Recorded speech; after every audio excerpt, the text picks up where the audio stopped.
पूर्वीचं एक आपलं महाराष्ट्र सदन आहे. मला उदय तुला सांगायचं आहे, उद्याच्या आजच कामकाज सल्लागार समितीची मीटिंग मी आणि एकनाथराव शिंदे आम्ही सगळेजण करून आलो आहे.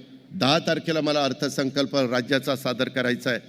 त्याबद्दल तू जरा माहिती घेऊन, एक गोष्ट खरी आहे त्यांनी सांगितलेली आहे की दिल्लीत जो माझा महाराष्ट्रीयन माणूस राहतो त्यांच्याकरता एक अशी जागा पाहिजे की त्यांना तिथं एकत्र भेटता आलं पाहिजे, बोलता आलं पाहिजे, चर्चा करता आली पाहिजे. अशा प्रकारचं काही सभागृह आणि काही जागा ही तिथं आहे का, तिथं आपल्याला उपलब्ध होईल का, ते उदय जरा बघ.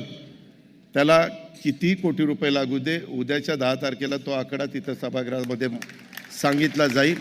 आणि अतिशय उत्तम म्हणजे ह्या साहित्य संमेलनाच्या निमित्तानं दर्डा साहेबांनी ती गोष्ट लक्षात आणून दिल्यानंतर एकनाथराव शिंदेंच्या साहेबांच्याही ते मनात आहे, देवेंद्रजींच्या पण मनात आहे.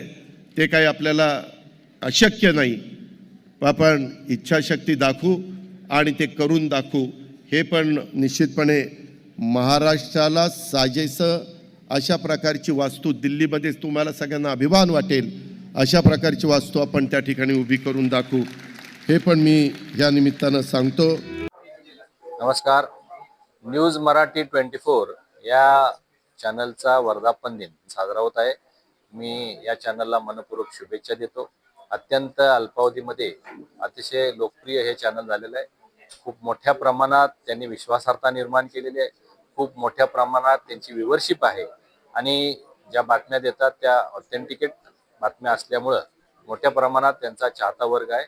यामध्ये त्यांची उत्तरोत्तर प्रगती हो अशा पद्धतीच्या सदिच्छा देतो. धन्यवाद.